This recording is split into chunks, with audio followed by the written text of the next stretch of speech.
Bueno, iniciamos este segundo capítulo de la segunda carta del apóstol Pedro la semana pasada y quería recordarles que Dios anhela,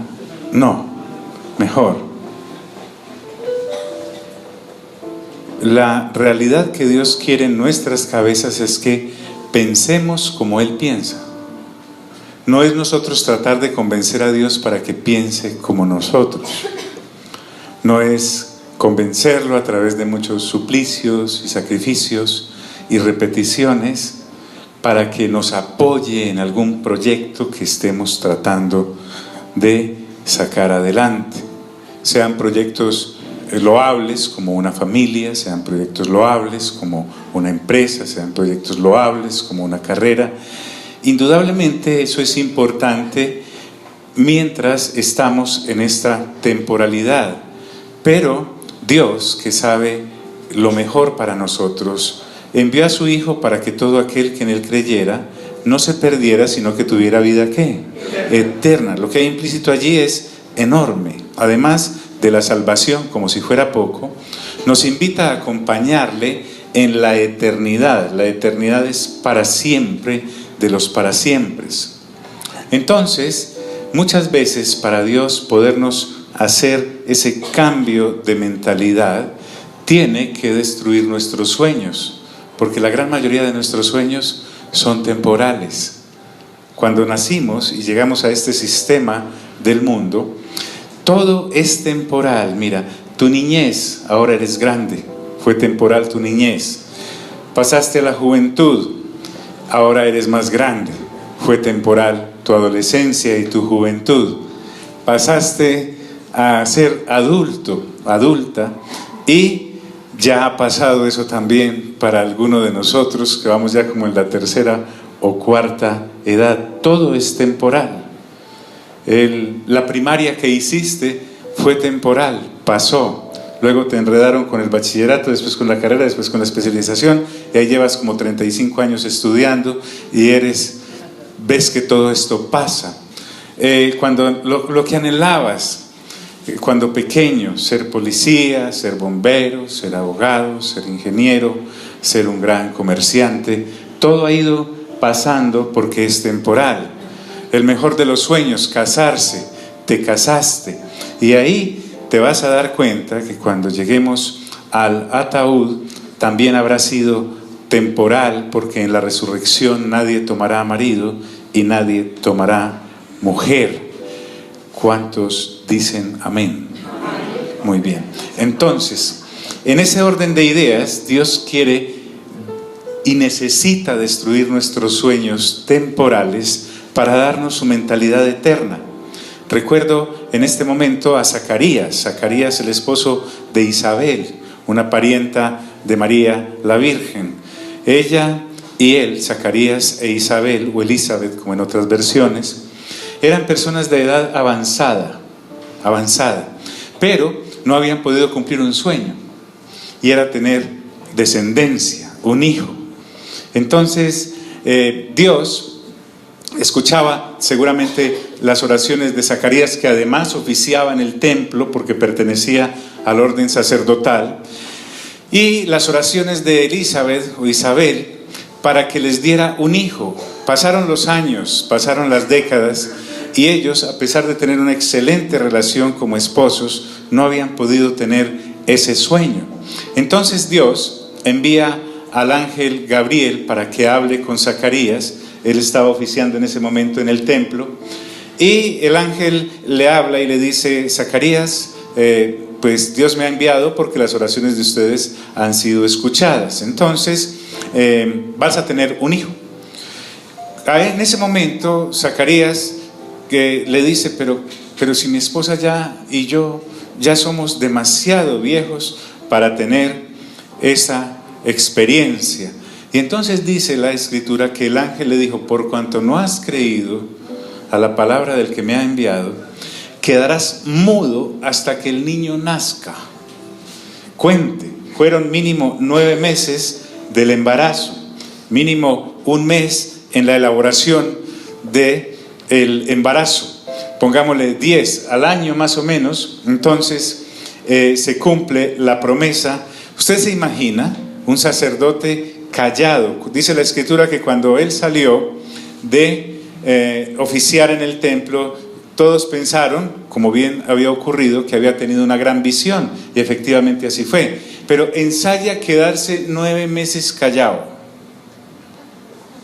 Solo ensaye, trate de hacerlo, y si eres una persona a la cual la gente acude por consejo, porque él era del orden sacerdotal, la esposa tal vez acostumbrada a hablar con él, no podía hablar con él, solo podían hacer lo que Dios les mandó a hacer, un niño, y callado. Entonces todo esto empieza a desarrollarse en el corazón de Zacarías, pero el sueño de él es completamente aplastado por la realidad de Dios, porque Dios quería levantar el último de los profetas, a Juan el Bautista. De esa pareja había decidido levantar al último de los profetas del orden del antiguo pacto. Y Zacarías, el sueño de él seguramente era, como todo sacerdote, que su hijo continuara el orden sacerdotal en la siguiente generación.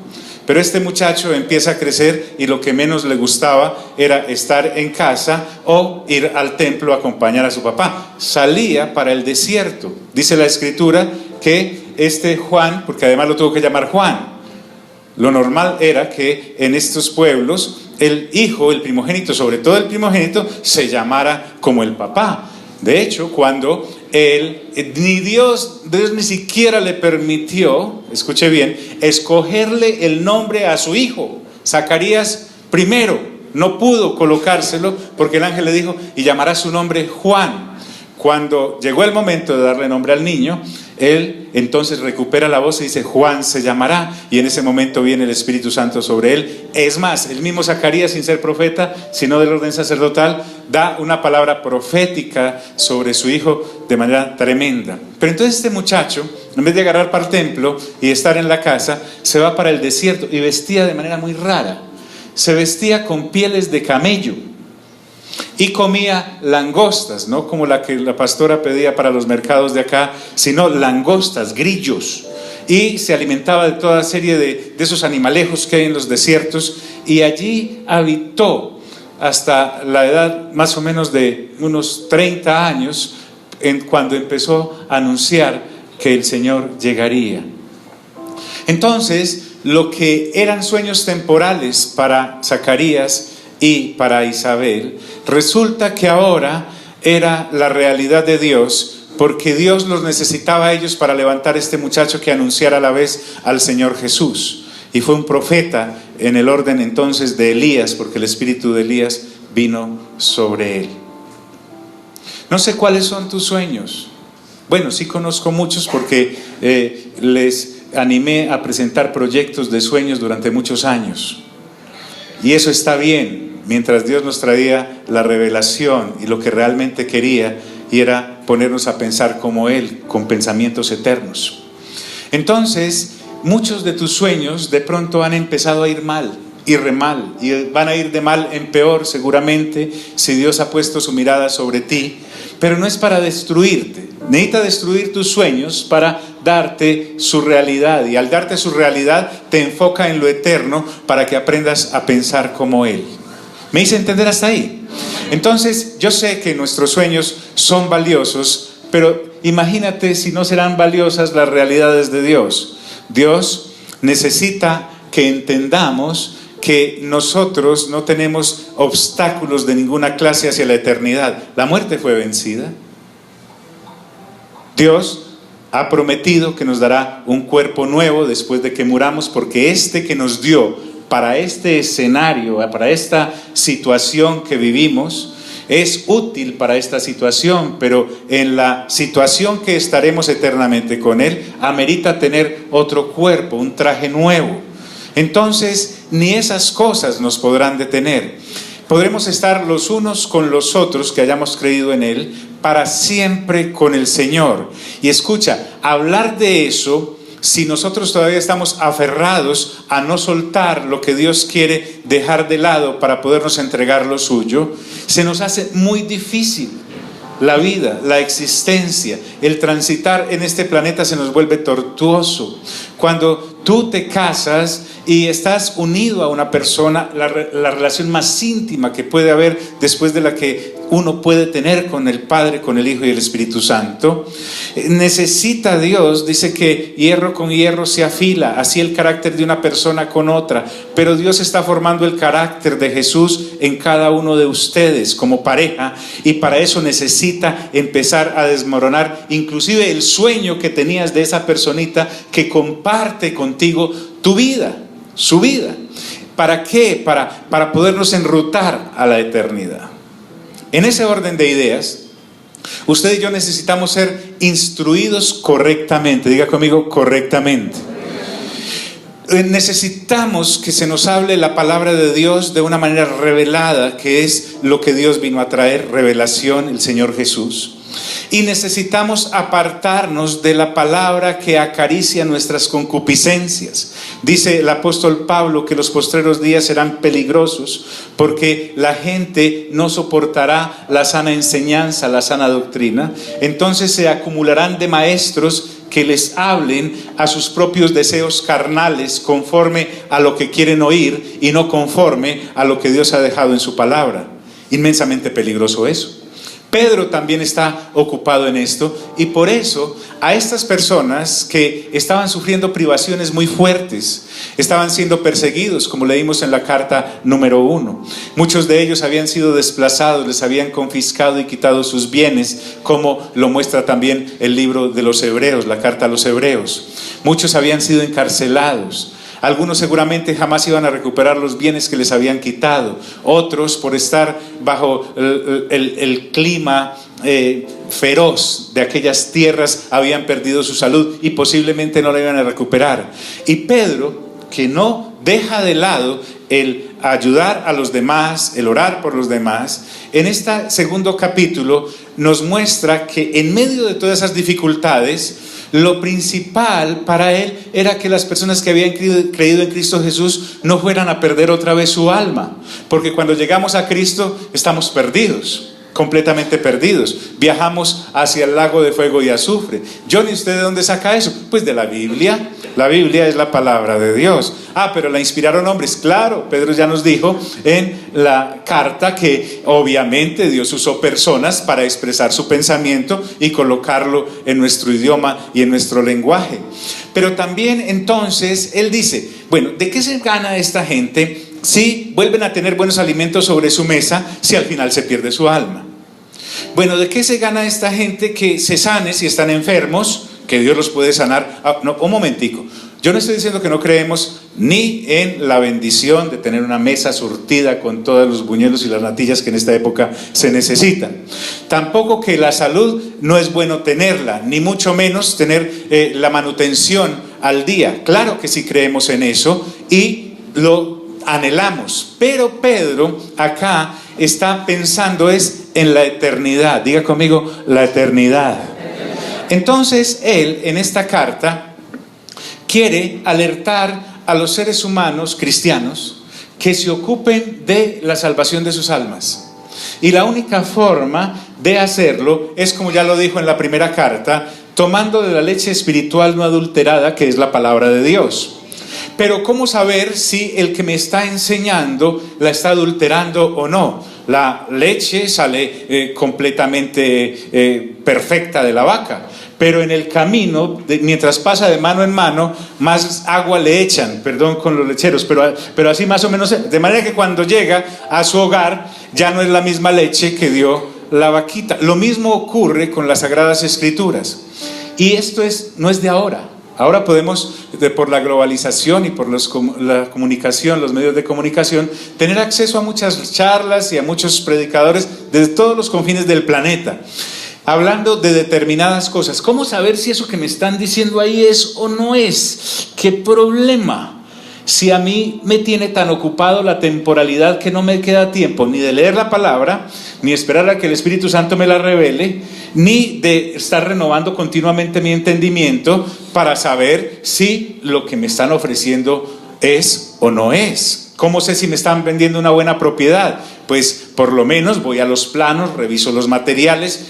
Cuando voy a comprar algo, me intereso mucho en eso y hasta aprendo de eso. Sé mucho de cosas temporales, pero tan poquito de lo eterno. ¿Por qué? Porque nuestra mente ha estado acostumbrada a ocuparnos en lo temporal, no en lo eterno. Pero uno apenas ve, por misericordia de Dios, la importancia de este tema. Puede que las situaciones sean difíciles, agobiantes, impresionantes. Sin embargo, el colocar la mira en las cosas de Dios nos hace tener paz en medio de esas circunstancias. Nos hace tener gozo en medio de esas circunstancias. ¿Por qué? Porque Dios nos da la presencia del Espíritu Santo y Él nos trae el fruto de su presencia. El fruto del Espíritu Santo no es algo que yo puedo generar. El fruto del Espíritu Santo es algo que me da Dios. No es hecho acá, es hecho fuera del planeta. El Espíritu Santo es Dios y Él quiere que vivamos conforme al pensamiento de Dios. Entonces, Pedro le dice a los congregados que estaban pasando dificultades. Yo sé que usted y yo tenemos dificultades y algunas increíbles, de lo tremendas que son, pero van a pasar. Fíjate, cuando hayamos dado el paso hacia la eternidad, nos importará un soberano pepino si aguantamos hambre o estamos inflados de comer, si tuvimos frío o demasiado calor, si tuvimos exceso de dinero o solo facturas por pagar. Nos importará tan poco porque en el escenario de la eternidad eso ya no tendrá ninguna importancia. Entonces, John, usted me está enseñando a ser escapista. No, te estoy enseñando a ser extranjero y peregrino. Todos aquellos que han viajado, así sea allá a Girardota, usted llega allá un fin de semana, no vive allá, no tiene familia allá, no tiene conocidos allá, fue a conocer.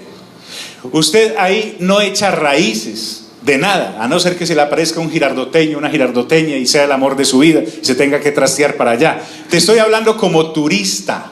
Tú eres un turista, tú vas, miras muy bonito, pero no echas raíces ahí.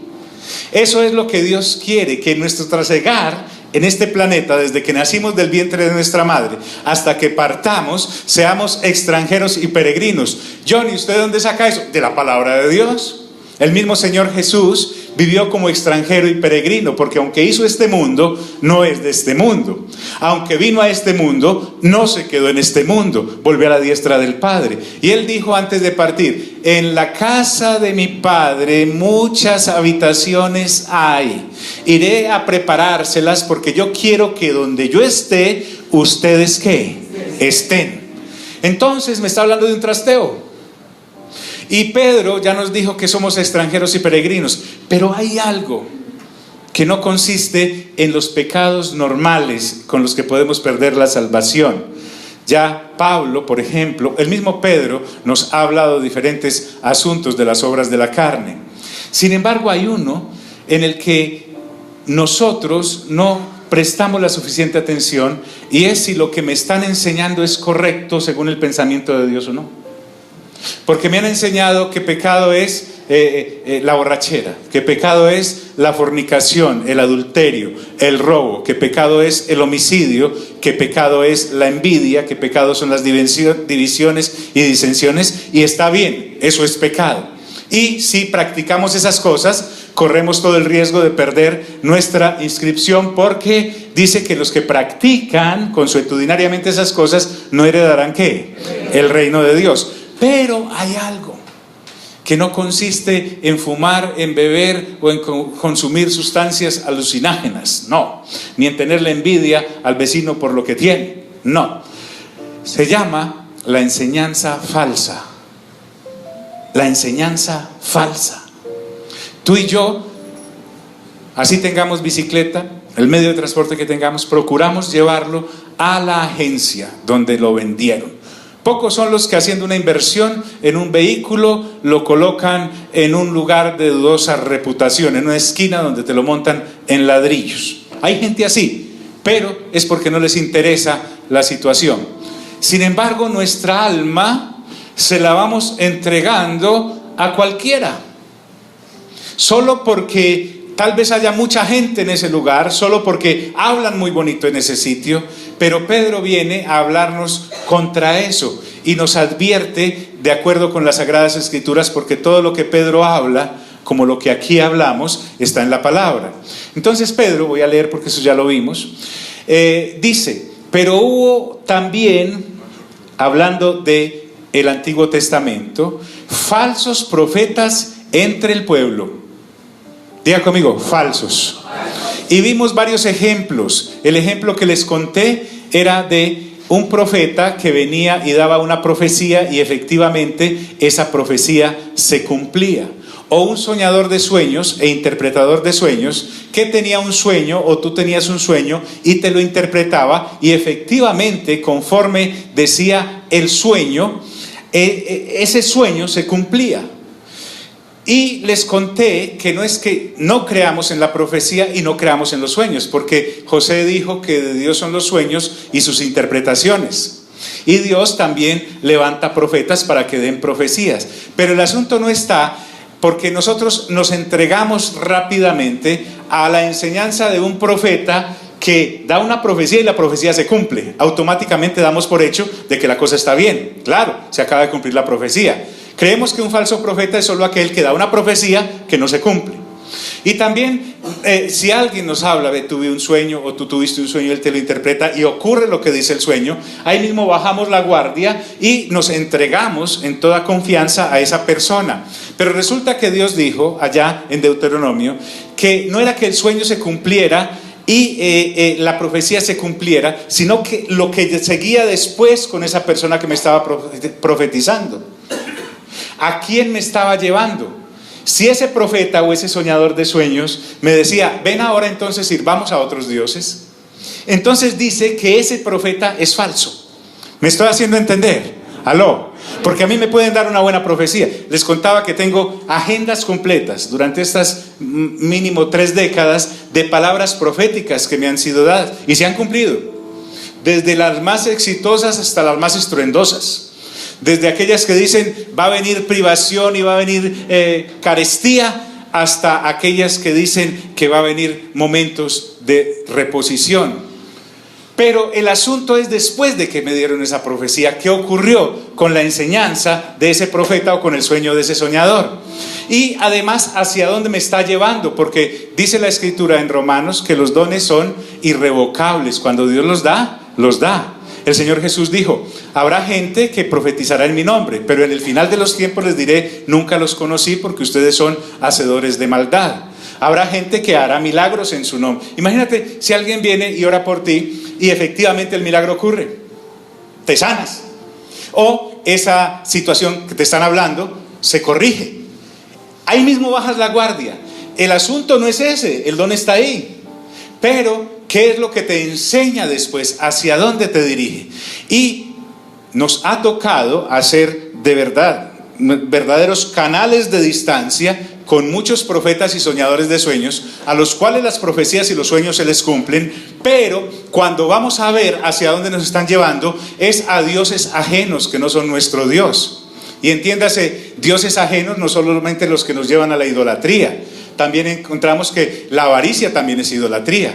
Entonces Pedro viene a hablarnos de esto y nos viene a enseñar a distinguir, como en aquella época que hubo falsos ¿qué? ¿Falsos qué? Disculpe, ¿están aquí? En esta época también, ya en esta, en la que usted y yo estamos viviendo, en la que nos ha correspondido, después de que el Señor Jesús ha venido, después de que el Señor Jesús ha resucitado, después de que el Señor Jesús ha ascendido, hay falsos ¿qué? Maestros.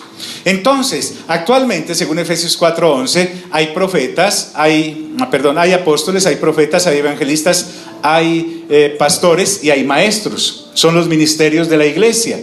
Enseñan a su vez. Un profeta enseña con su profecía, un apóstol enseña con su apostolado, un evangelista enseña en la forma en cómo evangeliza. Pero resulta que también puede haber falsos maestros que, dice Pedro, se introducirán encubiertamente y traerán con ellos herejías destructoras. Y avanzando el tiempo, aún llegan a negar que el Señor los rescató. Entonces ahora lo que Pedro me está diciendo es, mire, yo sé que usted vino o puede estar escuchando este mensaje y tiene un problema de esos temporales que ya le dije. Yo sé lo que es eso. Sé lo que es tener privaciones, sé lo que es tener falta de salud, sé lo que es tener dificultades con las personas, sé lo que es tener problemas en la familia, sé todo eso. Pero Pedro me está diciendo que a pesar de todo eso, debo tener cuidado de mi alma y debo tener cuidado del alma de aquellos a los cuales alimento con la Escritura, y debo tener cuidado de lo que a mí me están dando para comer espiritualmente, porque si para acabar de ajustar bien sufrido esto acá, me pierdo al llegar allá, hombre, perdí entonces completamente el tiempo. ¿Están aquí mis amigos? El asunto es que no es solamente tener un buen vehículo y tener una buena carretera. Hay que tener los ojos puestos en la carretera para poder llegar al destino. De eso se trata. Entonces, estas personas, dice, aún negarán al Señor que los rescató. Con respecto a esos que engañan a la gente, siendo falsos maestros, atraen, dice la Biblia, sobre sí mismos destrucción repentina. Es decir, en el momento en que el Señor venga, entonces estas personas que han llevado a las personas a unas falsas enseñanzas serán destruidos. Pero el problema no es solo ese, porque es ya bien doloroso ver perderse a alguien. Yo espero, por favor, que en este nuevo pacto que tú y yo estamos, ya uno no anda por ahí deseándole el infierno a nadie. El Señor Jesús dijo, ama a tus enemigos, ora por los que te maldicen, ora por los que te persiguen, etcétera, etcétera. No estamos hablando acá de una especie de asesinos cristianos que en sus oraciones claman destrucción sobre la gente. No. Pero estas personas se pierden, estos falsos maestros. Sin embargo, hay algo peor, y es que los que los siguen también se pierden. Y entonces entramos en la enseñanza que el Señor Jesús dijo, serán ciegos guías de ciego. El guía ciego se va al hueco y los que lo están siguiendo también se va al mismo hoyo. Y muchos seguirán sus disoluciones. ¿Por qué? Porque Dios ha decidido que todo aquel que hable blasfemias del camino que nos ha dejado Jesucristo, por causa de los cuales el camino de la verdad será blasfemado, y me empieza a dar algunos síntomas. Porque la Biblia dice que por los frutos, ¿qué? Por los frutos se conoce el árbol. Es decir, yo paso debajo de un mandarino y ¿qué da? Mandarinas. Y digo, ¡ay, un mandarino! ¿Usted qué estudió botánica? No, es que ahí están las colgadas. Entonces, el árbol se conoce ¿por qué? Por los frutos, claro, por los frutos. Si yo voy por un maizal y encuentro en las espigas de maíz, encuentro tomates, eso está raro, ¿no? Tomates no salen de ahí. Pero hay personas que por solo ver el fruto dicen, eso debe ser un milagro de Dios. No, ese es un maizal raro. Lo mismo ocurre con estos falsos maestros, por la causa de los cuales el camino de la verdad es blasfemado. Entonces, ¿cuáles son los síntomas de estos falsos maestros? Para uno aprenderlos a detectar. Bueno, lo primero es la renovación continua de nuestra mente por la lectura juiciosa de la palabra, porque así yo puedo saber que lo que me están enseñando allá está o no está en la Biblia. Es que a mí no me queda tiempo de leer la Biblia. Ahí el problema. Estamos nos absorbió, mejor dicho, la vida diaria, lo temporal, y no podemos prestar tiempo a lo eterno. Pero para nosotros ya no estamos para eso. Nosotros ya somos personas que estamos cuidando y salvaguardando nuestra vida y nuestras almas. Entonces, ¿cómo reconozco a estas personas? Pedro me empieza a dar evidencias de esto. 1, son avaros. La gente empieza para ser para ellos no almas que necesitan un acompañamiento hacia la eternidad, sino algo que me produce dinero. Dice, y por avaricia harán mercadería de vosotros con palabras ¿qué? Fingidas. Son actores del camino de Dios, pero no lo viven. Son impostados, no lo son en realidad. Y por la avaricia harán mercadería de vosotros con palabras fingidas. Sobre esos de largo tiempo, Dios ya dijo que habrá una condenación sobre los que desplieguen esa conducta, y la perdición que hay sobre ellos no se duerme, está despierta, solo que todo es a su debido tiempo. Entonces, Pedro trae una serie de ejemplos que hay en las Sagradas Escrituras y que ya vimos varios, y quiero correr. Por ejemplo, él dice, porque si Dios no perdonó a los ángeles que pecaron, y entonces si usted quiere escuchar más de esto, pues escúchese la grabación de la semana pasada. El asunto es que hubo ángeles que pecaron. Nosotros no somos los primeros pecadores de las creaciones. La primera creación donde hubo pecadores fueron los ángeles, y nos empieza la escritura misma a contar el origen de Satanás. Le cité Isaías 14, cómo fue que en su corazón se ensoberbeció, y entonces cuando creyó que había coronado su asunto de ser superior a Dios, dice que fueron arrojados al infierno y Dios los entregó a prisiones de oscuridad. Como no es el tema, solo lo quiero mencionar porque ya medio lo explicamos, pero el asunto es que estos ángeles, Luzbel a la cabeza y la tercera parte de ellos, fueron encerrados en prisiones de oscuridad, esperando, ojo pues, están ahí presos en esas prisiones eternas de oscuridad, esperando el juicio. Diga conmigo, el juicio. Entonces, todos esos cuentos raros que tenemos por ahí, que por ahí el diablo anda suelto, que vieron por allá tal cosa, tiene sus explicaciones, pero estamos hablando de seres inmensamente poderosos, sobre los cuales Dios había hecho una cantidad de concesiones en cuanto a poder, en cuanto a ¿cómo lo llama él? Dignidad. Sin embargo, están reservados para el juicio. Y el Señor Jesús trajo eso a colación en Mateo capítulo 25. Recuerden, ¿qué es lo que venimos a hacer? ¿A conocer la mente de quién?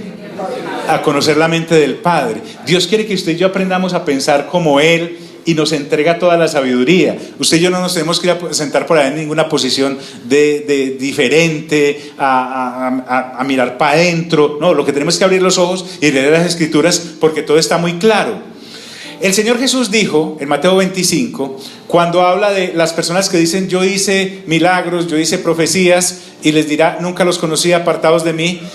Él abre una ventanita para mostrarnos que estos ángeles que no fueron perdonados por su pecado, la gente que no siga a Cristo Jesús como la forma como Dios lo quiere, Él les dirá apartados de mí, malditos.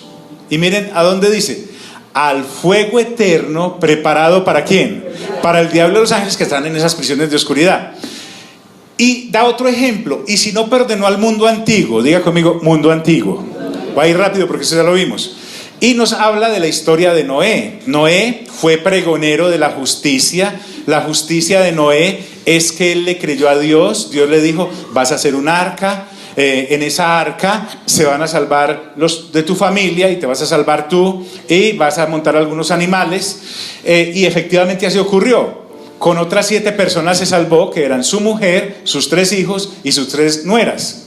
Luego viene el diluvio sobre el mundo de la gente que no creyó. Impío no es un insulto, impío es que no tiene piedad. Las personas que pasaron durante 100 años viendo a Noé construyendo esa arca, o sea, pero el tipo está loco, ¿cierto? Que Dios le habló. Imagínate que Dios le habló y lo tiene haciendo un arca. ¿Usted dónde ha visto arcas por aquí? En ningún lado. Y si nos atenemos al relato de la Escritura, escasamente medio llovía, porque un vapor subía de la tierra y mojaba todas las plantas. Además, el río más cerquita quedaba bien lejos, y era más grande el arca que el río. ¿Y por qué la está construyendo? Es que va a venir un diluvio. Va a venir un diluvio y se va a acabar todo, que porque la maldad de nosotros, Génesis capítulo 6, ha subido ya a la presencia de Dios, y que no nos aguanta porque nos hemos vuelto pero repecadores. Y efectivamente, esa gente que no creyó, en vez de llevarle siquiera un palito, una puntilla a Noé para que hiciera eso, pero el asunto de que era un pregonero de justicia. ¿Sabes qué es ser justo? Ser justo es creerle a Dios. Diga conmigo, creerle a Dios. La Escritura dice que Abraham le creyó a Dios y le fue contado por justicia. En cada generación hay gente como usted y como yo. La gente nos tilda de locos, los impíos, los que no tienen piedad. Porque ahora nosotros somos píos, tenemos piedad y creemos lo que Dios nos dice. Lo importante para Noé no era el arca y para Dios tampoco era el arca. Porque seguramente había predicadores también de la prosperidad en aquellos tiempos y decían: hagan como Noé y también tendrán su arca, que viva el arca. Pero las cosas para Dios son solo eso, cosas temporales. Usted puede ver ahí en los medios de comunicación que esa arca está por allá varada en el monte Ararat, llena de tierra será, pero porque lo importante no era el arca, sino que este hombre le estaba creyendo a Dios y efectivamente su familia se salvó. Entonces vino el diluvio. Luego trae otro ejemplo, el de Sodoma y Gomorra, y dice el apóstol, amigos, ¿están aquí? Y si condenó por destrucción a las ciudades de Sodoma y Gomorra, no fueron solo esas dos, hay otras 5 alrededor que también fueron destruidas en Génesis, usted lo puede encontrar. Y no solamente fue por el pecado de homosexualismo y lesbianismo que había en esa ciudad, era el pecado en sí como tal. Porque si allá solamente hubiese personas homosexuales y que no les gustaban las cosas como Dios las había ordenado, pues jamás hubieran llenado la ciudad. Allá también había gente que no iba por esa autopista, mejor dicho. Pero dice que Dios condenó por destrucción a esas ciudades de Sodoma y de Gomorra. Y entonces, mire lo que dice: reduciéndolas a ceniza. Eso ya es un hecho y científicamente usted lo puede comprobar. Hable con un arqueólogo serio, científico, y le va a contar que cuando llegan a ese nivel de excavación, ahí están las cenizas, efectivamente. Pero ¿para qué ocurrió todo eso? Dice: poniéndolas de ejemplo a los que habían de vivir impíamente. O sea, el testimonio de Sodoma y Gomorra sigue vigente. Lo que Dios quiere mostrarnos a través de Pedro es lo teso que viene para esos maestros falsos que embolatan a la gente a través de sus falsas doctrinas. Porque está diciendo que si Dios no perdonó a los ángeles que pecaron, no va a perdonar a esos maestros que nos engañan. Que si Dios no perdonó a la gente de Sodoma y Gomorra que vivía impíamente, tampoco va a perdonar a esos maestros que nos engañan. Y luego me dice que siempre hay alguien que se libra, porque no todos los ángeles cayeron. Solo una tercera parte de ellos cayó, las otras partes quedaron intactas. Ahí están, hay ángeles premiados que no cayeron. En lo de Noé y su familia fue premiada. Como ustedes pueden observar, me hacía caer en cuenta a alguien: siempre son poquitos. Diga conmigo: poquitos. Esto no es de muchos. Esto no es de muchos. El Señor Jesús dijo: no temáis, manada pequeña, porque a mi Padre le ha placido daros el reino. Entonces la cosa es bien interesante. Entonces libra al justo Lot y le dice que Lot vivía abrumado por la nefanda conducta de los malvados. Y habla de Lot como una persona justa. Esta persona justa que moraba o vivía entre ellos, todos los días se le afligía el alma, su alma justa, viendo y oyendo los hechos inicuos de ellos. Escuche bien: si usted y yo decimos que somos piadosos y estamos en la sociedad que estamos, y no nos aflige la cantidad de inmundicia que hay en los medios de comunicación, mejor dicho, este mundo al creyente real no lo invita a nada, no hay nada en él como para apreciar. La corrupción en todas las esferas, es que por donde tú camines, y eso produce en tu espíritu, a veces tú no entiendes qué es lo que te pasa porque estás despistado o despistada, pero a veces te levantas, no estás enfermo, no te duele nada, pero tenés ese ánimo por allá en los talones, no te sube. ¿Por qué? Se llama esto que le pasaba a este hombre: se le aflige a uno el alma justa, porque ha sido justificada. Cuando uno ve y oye los hechos de los inicuos alrededor, y es terrible. John, pero entonces ¿qué? ¿No éramos eso? Sí, éramos. Diga conmigo: éramos. Y Dios tiene misericordia y nos saca de ese pantanero, y hay aflicción en lo que se ve, en lo que se oye, en lo que se escucha. Pero trae Pedro una recomendación: sabe el Señor librar de tentación a los piadosos. Hay una protección sobre ti, pero tenemos que estar conectados. Tenemos que estar continuamente en la mentalidad del Padre. ¿Y qué ocurre con la gente que no va a creer? Se reservan para ser castigados el día de ¿qué? Del juicio. Pero es que eso del día del juicio es un cuento. Esperemos el día del juicio. Pues el día del juicio vas a saber. es que esto no es de que yo no crea, soy ateo, soy atea, no me importa, tengo otra creencia. Esperemos. Pero recuerde, es mejor esperar creyendo que vivir dudando. ¿Por qué? Porque si esto es real, como lo es, la palabra de Dios lo es, este juicio llegará.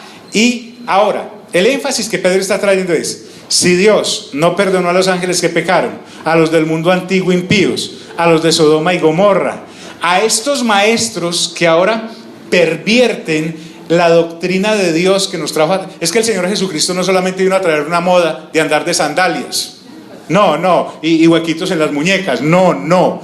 El Señor Jesús vino a darnos una doctrina. En el capítulo 16 del Evangelio de Juan, el sumo sacerdote le pregunta a Jesús: ¿y dónde están tus discípulos? ¿Y cuál es tu doctrina? ¿Qué es lo que tú enseñas? Entonces el Señor Jesús nos vino a dejar el pensamiento del Padre y a revelárnoslo. ¿Por qué? Porque el que ha visto a Jesús ha visto ¿a quién? Al Padre. Entonces dice esa doctrina del Señor Jesús que ha reservado a los injustos para ser castigados en el día del juicio, y mayormente a aquellos que siguiendo la carne. El énfasis de Pedro muestra su sincera preocupación y ocupación que es necesaria para tener la preservación de la vida y la vida del espíritu. Mejor dicho, el asunto es que nosotros debemos estar en un constante profundizar en el conocimiento de todo lo que hay en Cristo. Mire, yo le animo, haga un borrón y cuenta nueva, ajuícese a partir de hoy. Próximamente vamos a estar empezando la carta a los Colosenses, y en la carta a los Colosenses, en el primer capítulo, el apóstol Pablo, guiado por el Espíritu Santo, nos enseña todo lo que hay en Cristo Jesús. Lo que pasa es que si uno no pasa de la puerta, no va a tener sino una semblanza de lo que se supone o lo que es Jesús, pero en Cristo Jesús está todo lo que Dios ha querido expresarle a la humanidad y más. En ese orden de ideas, usted y yo no podemos decir ya: John, es que yo no sé teología. Mejor, ¿sabe por qué? Porque teología no es sinónimo de tener fe. En ninguna parte de la Biblia dice teología igual fe.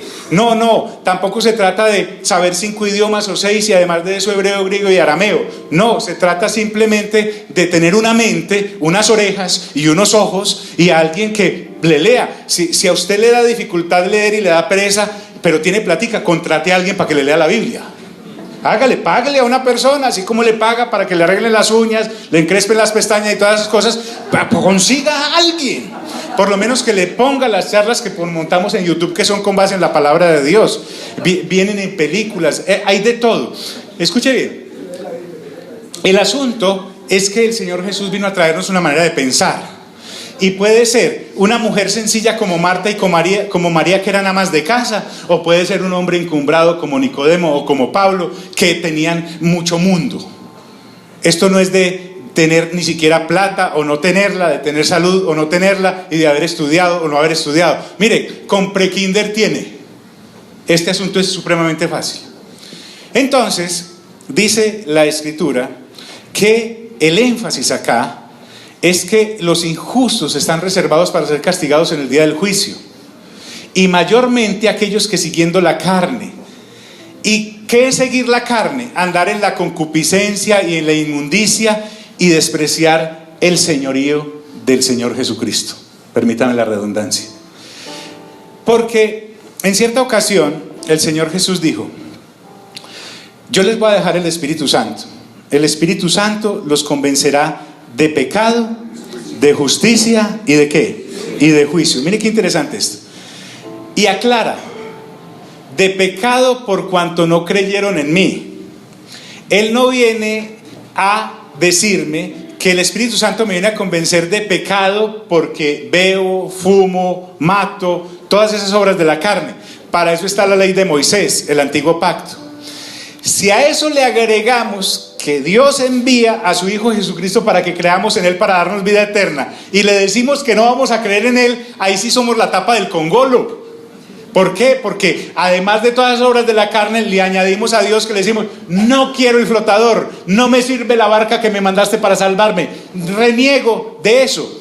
Andan en concupiscencia e inmundicia y desprecian el señorío. Y las palabras que usa son fuertes, muy fuertes. Mire qué palabra: atrevidos y qué, y contumaces. Atrevido ahí es insolente. La insolencia caracteriza al que predica una sana doctrina, una falsa doctrina. Contumaces es que son engreídos, pagados de sí mismos, son autosuficientes, como el diablo. El diablo, antes de ser diablo, dijo: seré superior al Altísimo. Y ahí fue donde la embarró. En Timoteo, cuando Pablo habla acerca de por lo menos algunas señales que los que quieran predicar deben llenar, dice que no sean neófitos, es decir, recién convertidos. No sea que envaneciéndose caigan en la condenación del diablo. El pecado del diablo fue orgullo. Y cuando uno es orgulloso, uno se cree que sabe más que todos los demás. ¿Ha visto a las personas que no lo dejan hablar a uno porque saben demasiado? Esa clase de personas a las que el Señor Jesús dijo: no le echen las perlas ¿a quiénes? ¿A quiénes? Porque Dios no puede llenar lo que está lleno. Para uno aprender de Cristo Jesús se tiene que vaciar. Uno no puede llegar al Señor a enseñarle nada. Si Dios tiene la misericordia de que el Evangelio llegue a ti, es para que te desocupes de todo eso y empiece el Evangelio a producir en ti la vida completa que Él quiere dar, atrevidos y contumaces. Ahora, ¿en qué? Ya vimos varios síntomas. El primero es que son avaros y codiciosos y hacen mercadería de la gente. El otro es que son orgullosos, atrevidos y contumaces, y lo expresan en la manera que hablan. Pedro, que tuvo mucha intimidad con el Señor y con el Espíritu Santo y con el Padre, y la tiene porque Dios es un Dios de vivos y no de ¿qué? Y no de... Amigos, ¿están aquí? Esta gente atrevida no teme decir mal de las potestades superiores. Y entonces empiezan a menospreciar la creación de Dios como tal. Esta gente no entiende y no sabe que no habla lo correspondiente. Se entremeten en lo que no le corresponde. No temen decir mal de las potestades superiores. Es que estos falsos maestros se sobrepasan. Y él trae un ejemplo que usted lo va a ver ampliado en Judas ahí seguidito.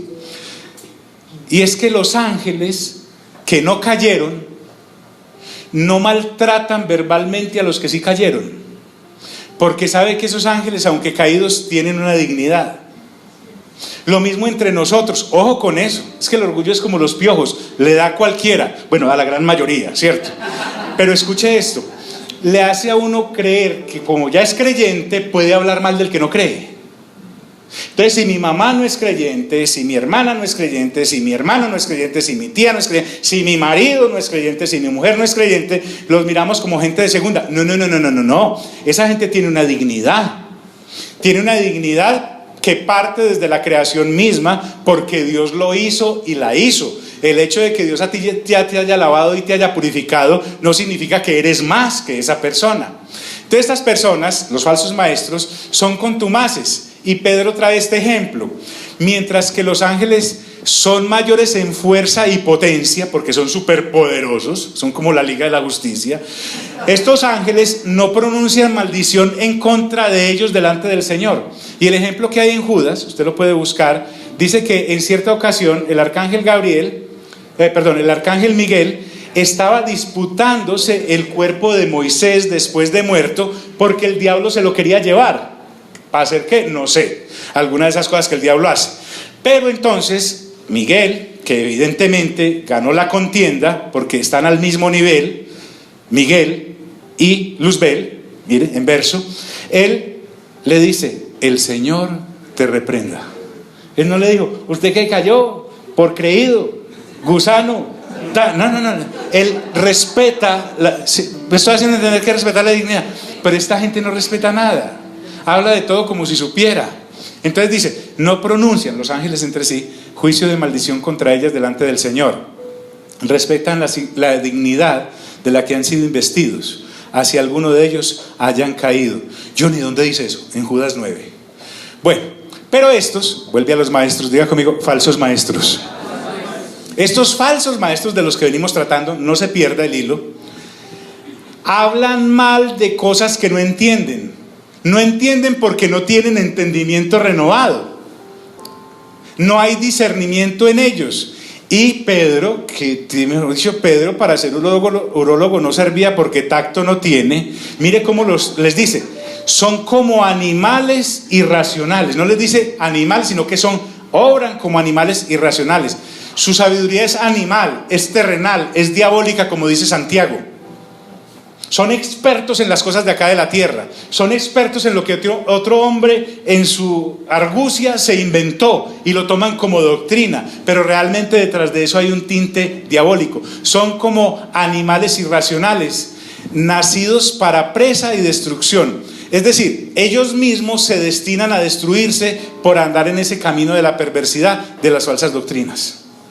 ¿Están aquí mis amigos? Entonces vuelvo y le digo, porque es que uno es muy juiciosito. Uno, después de ser creyente, empieza a darse cuenta que tiene una nueva naturaleza, que debe cohibirse de determinadas conductas, y uno se evita de todas esas 17 conductas que hay en Gálatas capítulo 5 y otras parecidas. Pero el de la doctrina uno pasa desapercibido. Estoy hablándote a ti, amigo y amiga, que vives allá en la internet buscando prédicas y bajando prédicas y bajando prédicas, porque yo sé que no estás bajando ni pornografía ni nada de eso, prédicas. Pero ahorita que algunas de esas prédicas era hasta mejor que las evaluaras como si fueran pornografía. ¿Por qué? Porque son falsas doctrinas. Esas falsas doctrinas pervierten tu alma sin estar metido allá en el antro. ¿Me estoy haciendo entender, amigos? Debes tener. ¿Y cómo lo hago, pastor? Hermano, le toca a usted. Mi hermana, le toca a usted. Tiene que sacar tiempito para leer la Biblia. Yo vivo muy ocupada. Ay, ¿usted cree que yo no? Es que a usted le toca. No, créanme. Yo al principio pensaba que era que a mí me tocaba. Pero ahora me doy cuenta que Pablo dijo: ten cuidado de ti mismo y de la doctrina que predicas, porque haciendo esto te salvarás tú y te salvarás a los que te escuchen, no a los que no me escuchen. No a los que no me escuchen. Yo sé que evangelizar es muy importante, créanme. El más interesado en que se evangelice el planeta con la noticia del Señor Jesucristo es el Padre. Pero si usted lee atentamente Juan capítulo 17, el Señor Jesús llega y dice de esta manera: Padre, no te pido por el mundo, yo no oro por el mundo, oro por estos que tú me diste para que ninguno se pierda. Mientras yo estaba con ellos yo los guardaba, pero ahora vuelvo a ti, y entonces por eso envía el Espíritu Santo. Entonces la idea es que Pablo dice: ten cuidado de ti mismo y de la doctrina que predicas para que te salves tú mismo y los que te escuchan. Puede que haya, qué rico, aquellos que tienen la capacidad, o Dios les da esa bendición de pastorear 100,000, pero con estas dos docenitas son las que me tocaron a mí. ¿Sí me hago entender? O sea, yo necesito llegar allá con los 24. Los otros 200,000 que tiene el otro, él verá. Pero ahora vamos a tu casa. Dice que Noé se hizo cargo de su esposa, de sus 3 hijos y de sus nueras. En alguna forma, en esos 100 años, el ejemplo que Noé les daba era un ejemplo que les obligó a subir al arca, no solamente a subir, sino a construirla. Y al principio tal vez dijeron: pero mi papá sí le corrió una teja, ¿cómo así? Y empezaron a pensar como los demás impíos, cuando después vieron que no, pero mi papá ha sido un hombre responsable, el tipo ha llevado comida a la casa, y realmente, pues, ¿qué le podemos nosotros como censurar? Que construye un arca. Sí, porque es que cuando nos ponemos a hacer cosas para Dios, la gente nos critica como si estuviéramos montando un bar, y así no es. Entonces el asunto es que este ejemplo de Noé sirvió para que su familia se subiera al arca. Y estando allí en el arca vieron cómo todo se inundó y todo desapareció. Entonces yo ya me salí del cuento, mi hermano y mi hermana, que usted me trae a su familia para que yo se los pastoree. A usted es el que toca pastorearlos. Entonces me traía a los niños y los niños, sí, está bien, los niños hasta 8 o 10 años, súper, se los vamos a cuidar, les vamos a dar la palabra de Dios para que cuando crezcan y tengan un encuentro personal con Cristo, ¡pum!, surjan. Pero los niños de 11 años en adelante, mi hermano, tienen que estar ahí al lado suyo en las prédicas, porque ahora un niño con internet ha visto más que 3 viejitas de 100 años de hace 200. Tienen más mundo que cualquiera sin haber salido de la casa. ¿El niño dónde está? No, en el cuarto. ¿Y qué está viendo? La televisión. ¿Y qué película está viendo? ¿Cómo matar a mis padres en 3 actos? No sé si me hago entender, amigos. A usted es el que le toca pastorear a sus hijos y a su mujer, y a mí me corresponde darle la sana doctrina desde este lugar, porque es su familia, y usted y yo somos hijos de Dios e hijas de Dios, pero usted es el que tiene que quemarse las pestañas por la gente suya. ¿Están aquí mis amigos? Claro. porque hay que cuidarlos de estos que son nacidos para presa y destrucción. ¿Y qué ocurre con esa gente? Perecerán en su propia perdición. En el juicio ese del que hablamos, nosotros ya lo podemos hablar como el tribunal de Cristo, por ejemplo, ¿cierto? Mira, John, ¿usted por qué habla del tribunal de Cristo? Fácil, está en 1 Corintios capítulo 3, esbozado. Está en Romanos capítulo 14, explícito. Y está en 2 Corintios 3 y 4, abierto. Entonces, hay un tribunal, diga conmigo, tribunal. Y en ese tribunal usted y yo vamos a dar cuentas, no por el empleo que tengo. Yo no sé si llegaba a las 7 todos los días y marcaba la tarjeta y salía a las 6 de la tarde y me robaba los lápices de la empresa. No, Dios no me va a pedir cuentas por eso. Usted que le dio una empresa, si la prosperó, la llevó y la hizo una multinacional. No me va a pedir cuentas por eso. Me va a pedir cuentas, ¿dónde está tu familia? Señor, disculpe, yo sí evangelicé mucho a los vecinos. No, tu familia. ¿Están aquí mis amigos? Perecerán en su propia perdición. Ahora, esa perdición para ellos se convierte en un galardón, porque el castigo de Dios para esta gente es el galardón que se merecen por no haber creído, y fuera de eso estar torciendo la sana doctrina. Es una condenación por la perversión doctrinal y de conducta, porque recuerden, ojo acá, si yo enseño la sana doctrina, eso me llevará a tener una sana vida eterna. Si yo enseño la falsa doctrina, eso me llevará a tener una vida falsa y a caminar en la carne y en las concupiscencias. Por eso dice, recibiendo el galardón de su injusticia, ya que tienen por delicia.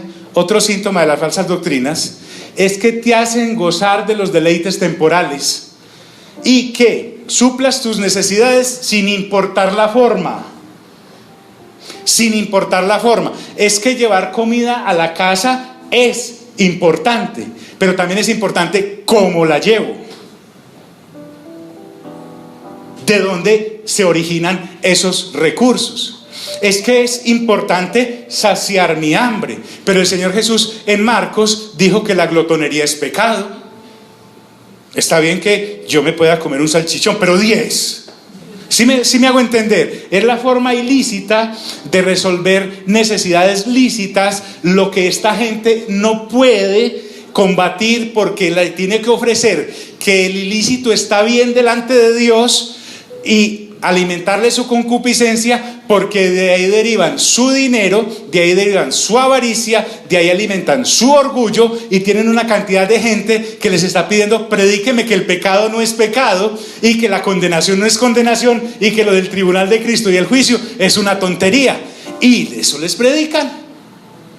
¿Están conmigo, mis amigos? Entonces esto es grave, ya que tienen por delicia gozar de los deleites de cada día, se dedican al placer carnal, se embriagan en el pecado del mundo.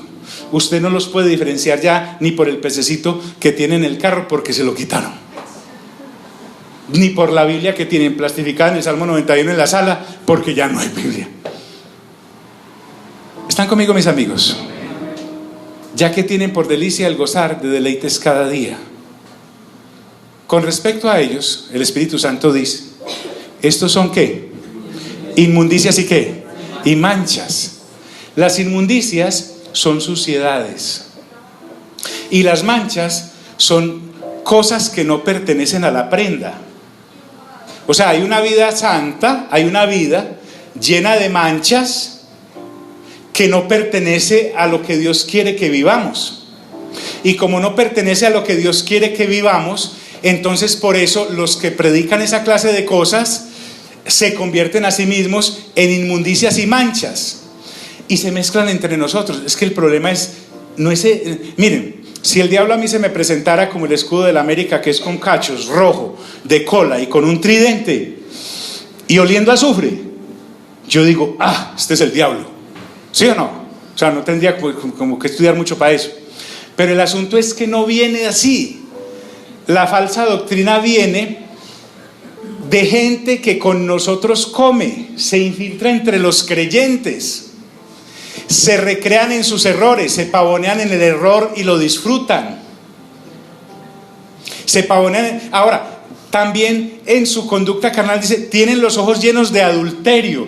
No solamente la forma en cómo devoran a una dama con los ojos, sino que adulteran también en la doctrina, porque les da lo mismo comer de la palabra de Dios que de cualquier libro aparecido que nadie se responsabiliza por él.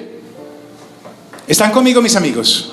Tienen los ojos llenos de adulterio. Además, entonces hay impureza sexual en estos convites y no se sacian de pecar, dice la Escritura. ¿Por qué Pedro me dice esto si lo que yo necesito es mercado en la casa? Me cortaron los servicios, hoy es final de mes, usted no sabe cómo llegué yo aquí.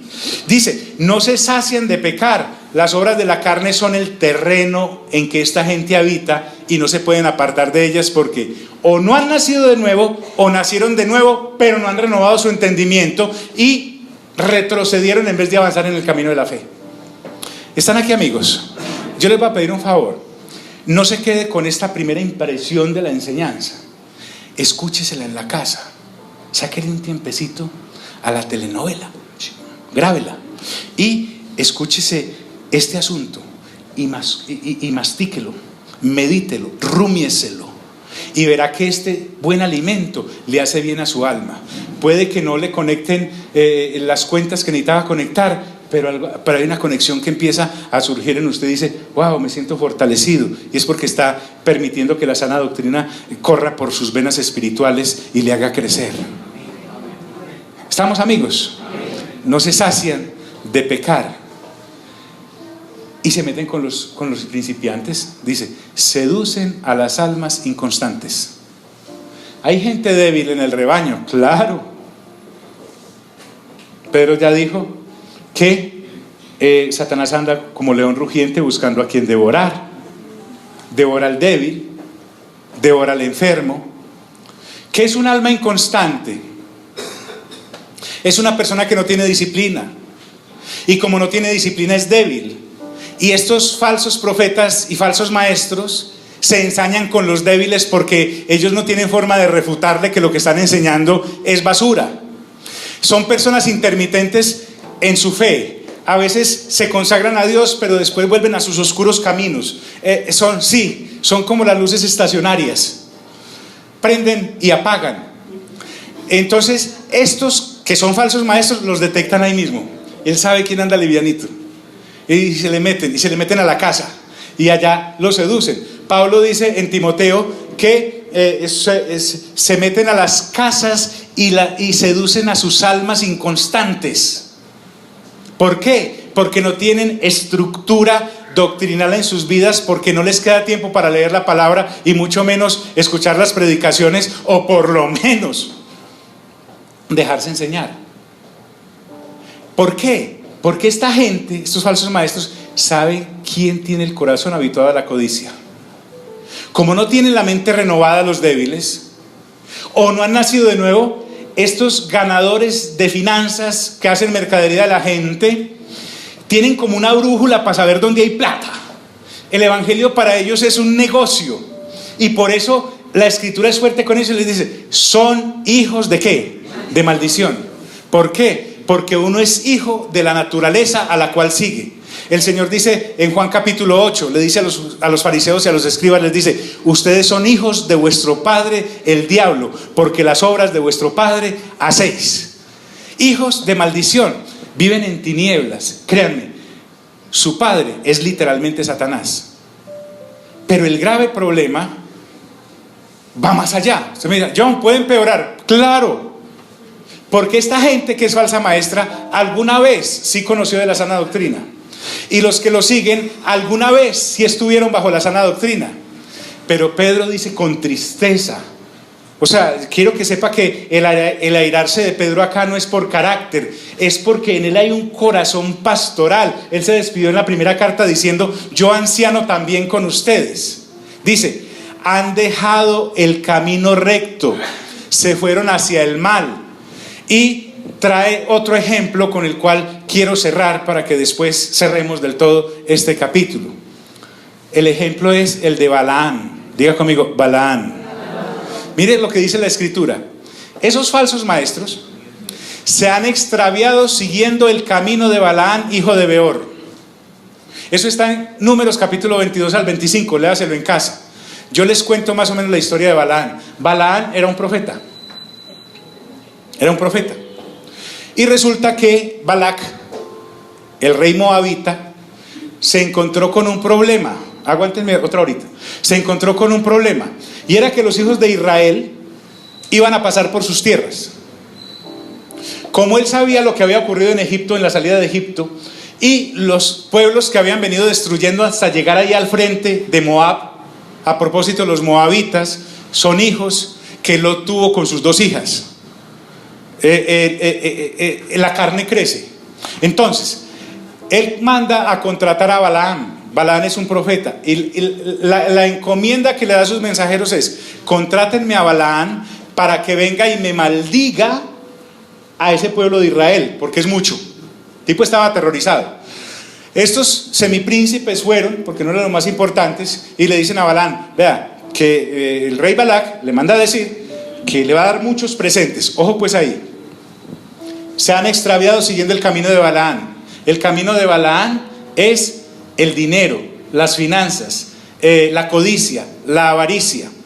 Entonces Balaam, en vez de decir: no, yo no hago eso, ¿saben qué dice? Bueno, quédense aquí, yo voy y le pregunto a Dios si Él me deja ir a maldecir ese pueblo. Y efectivamente va y le pregunta a Dios: Dios, que si puedo ir a maldecir a ese pueblo, entre comillas, y para adentro es: y me puedo ganar esa platica. Y Dios le dice: no, no vas a ir, porque ese pueblo es bendito, yo lo bendije. Entonces él va y les dice, no contento porque Dios le había hablado y le estaba diciendo, y no aburrido por la plata que no había ganado, dice: no, que el Señor dice que no puedo ir. Los tipos se van y le dicen a Balac. Balac manda a otros funcionarios mejores que estos y le dicen: hombre, que venga, que lo que les estamos ofreciendo son grandes finanzas. Él dice: espere pues, yo le pregunto a Dios otra vez. ¿Yo para qué le tengo que preguntar a Dios? Sí, ya me dijo que no. Pero Dios entonces le dice: vaya pues. Ay, cambió de opinión. La bendición me ha llegado. Mientras él va en camino, resulta que él se monta en el asna, en la asna que él tenía, una burra, la burra de siempre. Él tenía con esa burra años, educadísima, de paso. Y cuando va en camino, un ángel de Dios se planta en el camino. La burra lo ve, porque la burra no es codiciosa, es un animal de alma pura, ¿sí o no? Balaam no lo ve, porque tiene sus ojos cubiertos por la codicia. Y además anda con una espada, porque lo que va es a matarlo, por estar yendo a maldecir el pueblo de Dios. Cuando Balaam no lo ve y la burra lo ve, la burra se va por el recodo del camino, esquivando al ángel. Entonces Balaam, como todo buen, coge el rejo y empieza a darle duro a esa burra y la vuelve a enrutar en el camino. Entonces el ángel se les acomoda entre 2 piedras, entre 2 riscos, para que el burro no se fuera por un lado, y ya no puede pasar el burro. Entonces el burro, de una manera, mire que los burros son inteligentes, el asna llega y se echa con Balaam encima, y Balaam empieza a darle otra vez golpes a la burra, y la burra llega y le habla y le dice: mi señor, ¿por qué me pegas? Pero mire pues la escena, es terrible. Si a mí me habla una burra, ¿yo qué hago? Salgo corriendo. Pero este profeta llega y dice, y se pone a hablar con ella: pues si no me estás obedeciendo. Imagínate lo loco que estaba el tipo. Y la burra le dice: pero ¿cuándo te he desobedecido? Imagínate el diálogo que hay, hermanos. Pero ¿cuándo te he desobedecido? Y dice y le contesta a Balaam: pues nunca. Y la burra le dice: pues nunca. ¿No ves el ángel del Señor? Entonces bueno, el caso es que al fin y al cabo se va y empieza a maldecir el pueblo de Dios, y Dios no se lo permite, y todo lo que empieza. Pero la platica al fin se la ganó, aunque profetizó cosas buenas sobre el pueblo de Israel, porque Dios no le permitió profetizar cosas malas. Saliendo le dice a Balac: vea, de todas formas yo me quiero ganar esa platica, léase bien eso en casa. Ponga a danzar a las mujeres moabitas delante de los israelitas, bien seductoras, y por ahí caen, y preciso, por ahí cayeron. Después Balaam tiene un mal final. Entonces Pedro trae a colación eso y dice: y se han extraviado siguiendo el camino de Balaam, hijo de Beor, el cual amó el premio de la maldad y fue reprendido por su iniquidad, pues una muda bestia de carga, hablando con voz de hombre, refrenó la locura del profeta. Medio se detuvo. Y ahí me detengo yo, porque ya, hasta aquí habló la burra hoy. Vamos a ponerse en pie, por favor.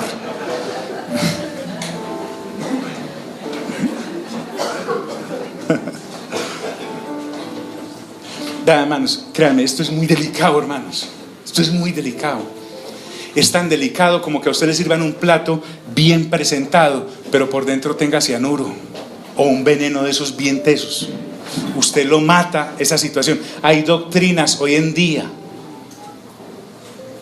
perversas, pero que si yo no soy experto o experta en la palabra de Dios, por la lectura juiciosa, no te estoy mandando a estudiar 6 años en ningún lado.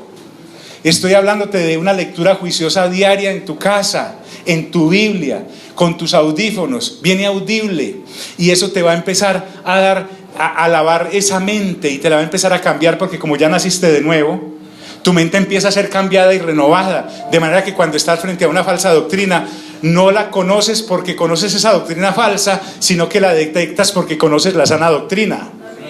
A la gente en los bancos no le enseñan los billetes falsos, le enseñan los buenos, de manera que cuando le ingresan un billete falso, el cajero se da cuenta que es falso, no porque conoce los falsos porque hay 10,000, sino porque conoce el verdadero, el verdadero, el verdadero. Y el Señor Jesús me dice que Él es el camino, Él es la verdad y Él es la vida. Nadie va al Padre si no es por Él. La sana doctrina es súper importante. Y vuelvo al punto, sé que hay situaciones difíciles hoy en tu vida, pero en la eternidad eso no te va a importar un soberano pepino. ¿Por qué? Porque en la eternidad sabrás para qué estabas siendo preparado y preparada en medio de esas circunstancias. Pero no podemos dejar de comer bien la sana doctrina, porque tenemos que comer bien para resistir estos embates tan tremendos que estamos viviendo en esta sociedad. No solo ahora, mira, venía desde hace 2000 años con Pedro, y desde 2000 años para atrás con Balán, y llegamos hasta Noé, y llegamos hasta Sodoma, e inclusive nos fuimos al mismísimo tercer cielo, donde un ángel se levantó en contra de la sana doctrina de Dios y fue castigado. Pero también están los del premio, ángeles premiados porque no cayeron, Noé con su familia porque construyeron esa arca para salvarse, Lot porque era justo en medio de una ciudad. Pero mira que eso, usted dirá, John, es que somos muy poquitos, hermano, y lean la Biblia y verá que esto no es de muchos, pero es de gente que Dios ha venido coleccionando generación tras generación. Pero comer bien, comer sana doctrina es vital. Diga conmigo, Señor Jesús, gracias por tu palabra bendita. Gracias porque es viva y es eficaz y corta como espada de doble filo. Hoy, Señor, la esgrimimos para separar la leche no adulterada de las doctrinas falsas, para poder defender mi alma y de aquellos y la de aquellos a los cuales les hablo de ti. Amén, amén y amén. Dios nos bendiga a todos.